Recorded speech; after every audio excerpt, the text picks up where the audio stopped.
రాజశేఖర్ గారు, అంటే మిమ్మల్ని యంగ్ మ్యాన్ అంటారు. ఇప్పుడు వరకు మీరు చేసిన సినిమాలన్నింటిలో పాటలు ఉంటాయి, ఫైట్స్ ఉంటాయి, డైలాగ్స్ ఉంటాయి.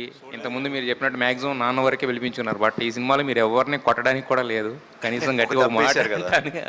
ఒక దెబ్బ వేశారు, ఒక దెబ్బ వేశారు, తాత అని పిలిపించుకున్నారు. సో ఎలా అనిపించింది ఫస్ట్ టైము ఇది నిన్న చూసుకుంటున్నప్పుడు, సినిమా చూసుకుంటున్నప్పుడు? నేను ఫస్ట్ టైం సినిమా చూసేప్పుడు ఎప్పుడు నా మిస్టేక్లే చూస్తుంటాను. సో నిన్ననే నేను సినిమా చూశాను. ఫుల్ సినిమా పైగా ఇంకా నాకు అర్థం కాలేదంటే ఫుల్ సినిమా అర్థం అవ్వాలంటే నేను 2 సార్లు 3 సార్లు చూడాలి. సో నేను బట్ ఫుల్లీ నేను ఇంటెన్స్గా ఆక్యుపై అయిపోయాను ఆ సబ్జెక్ట్లో. నేను వెళ్ళింది కొంచెం లేటుగా వెళ్ళాను, వేరే షూటింగ్ నుంచి రావడం లేట్ అయింది, గట్కేసర్లో షూటింగ్. సో నేను ఇంకా చూసిన తర్వాత నేను ఇంకా బెటర్గా మాట్లాడగలుగుతా. బట్ చూసిన వరకు ఆ ఫీల్ చూసిందని అంటే బయట వచ్చిన తర్వాత అందరూ మాట్లాడిన ఆ ఫీల్ ఉంది కదా, ఆహా సబ్జెక్ట్ ఇలా ఉంది, అలా ఉంది, ఇలా మీరు చేశారు, ఇలా బాగా వచ్చింది, సర్వా గారు మీ కాంబినేషన్ సూపర్ ఉంది అన్న ఆ ఫీల్ని చూసినప్పుడు మనం కొట్టాము, సక్సెస్ కొట్టాము అన్న హ్యాపీనెస్ నాకు నిన్న వచ్చింది. And still I'm happy.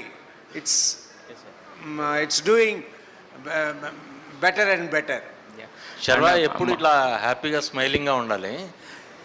ఈ బైక్ రేసులు చేసేటప్పుడు డిగ్రీలో ఇంటర్లో తిరిగిన ఆ మెమరబుల్స్ ఏమన్నా గుర్తొచ్చాయా?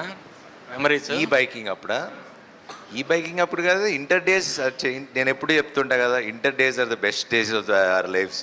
ఎందుకంటే రేపటి గురించి ఒక ఆలోచన, ఏమవుతుంది లేకపోతే నిన్నేమైంది, ఈరోజు బతకటం కోసమే ఉంటుంది. ఇంటర్లో ఎప్పుడు బంక్ కొడదాం, ఎప్పుడు బయటికి వెళ్దాం, లేకపోతే ఎక్కడికి డాబాకి వెళ్దాం, ఈ ఆలోచనలు ఉంటాయి. కాబట్టి that's the best phase. And బైక్లు వేసుకుని ఒక గ్యాంగ్ లాగా వెళ్తే ఆ కిక్ వేరు.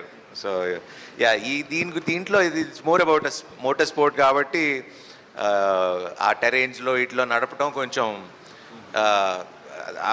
ఎక్కడ పడతామా లేకపోతే కొంచెం ఈ టెన్షన్లో ఉండేవాళ్ళం. శర్వా గారు, కంగ్రాచులేషన్స్ ఫస్ట్. మీ ఎమోషన్స్ అన్నీ కూడా సైలెంట్గా అలా చూపించారు. మాలాంటి వాళ్ళకైతే కనుక 90sలో 2 స్ట్రోక్ 4 స్ట్రోక్ యమహా బైక్లు ఉండేవి. కాలేజెస్ డేస్ గుర్తు తెచ్చారు. ఆ సౌండ్ ఇంకా చాలా గుర్తు తెస్తూ ఉంది. బెస్ట్ 5 సీన్స్ చెప్పమంటే నాకైతే చాలా ఒక 5 సీన్స్ ఉన్నాయి. మీకు బెస్ట్ సీన్స్ అంటే ఈ సినిమాలో మీ స్టోరీ రివీల్ కాకుండా ఒక బెస్ట్ 5 సీన్స్ చెప్పండి సార్. అబ్బో, అలా చాలా ఉన్నాయి అసలు. అలా చెప్పాలంటే ఒకటి మౌంటైన్ జంప్.